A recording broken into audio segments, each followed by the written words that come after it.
As large-scale infrastructure projects increasingly become semi and fully privatized, the middleman paving roads in these deals are rising in prominence. Now, here to shed light on some of the global trends around this industry, Emmanuel Cáceres. Tell me about some of the infrastructure projects that you've helped to financially structure. Over the last 10 years, we've been developing and participating in almost every PPP program in Colombia. This year we've participated in the Magdalena River PPP program. It was a $740 million program. We've also participated in the Prosperity Highway program.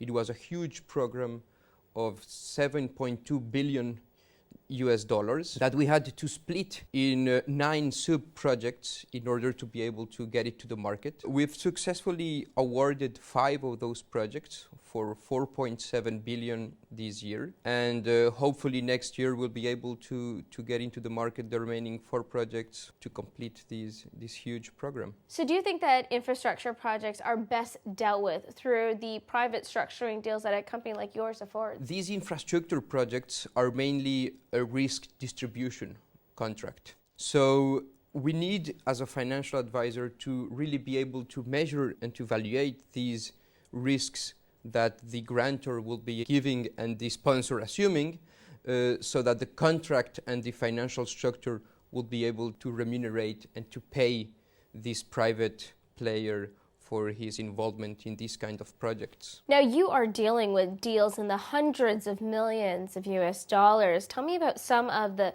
challenges that you have had to address in striking these deals. The most interesting challenges have been really to understand what each player is looking for. You need to understand what the banks are looking for, what they're looking for in each of the projects, and the size of the ticket that they're willing to give for the project. You need to understand what the insurance companies are looking for. You need to understand what the government is looking for. So you really need to see what each of these actors and players are interested to be able to get a fair project to the market. Since these deals are semi-private, sometimes wholly private, whose responsibility is it to maintain them once they're struck, completed, and people are using these projects? Would it go to government coffers, or are you expecting the private entities that put the deal together to take over that responsibility over the long term? Well, in Colombia, the new PPP law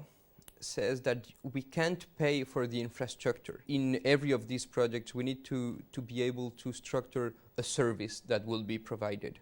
And therefore, yes, we will ask the private player to build the infrastructure, but to maintain and to operate the infrastructure over the remaining 10 years or 20 years, depends on each program. The Magdalena River is a 13 years program, but the highways are probably more like 30 years program. So it depends, but yes, we will always ask them to give the operation and the maintenance of the project. Very interesting. Now, Emmanuel, tell me about some of the other projects you have in the works. Yes, actually last month we've been awarded with a new project in the upper north part of the country. It's going to be a dam that will produce both energy and water for the region, and the water will be used for both the aqueduct systems and the irrigation of all the agricultural areas there. It's going to be a very interesting project that we will hopefully be putting into the market next year. Exciting times ahead. Emmanuel, thank you so much for joining me today. Thank you.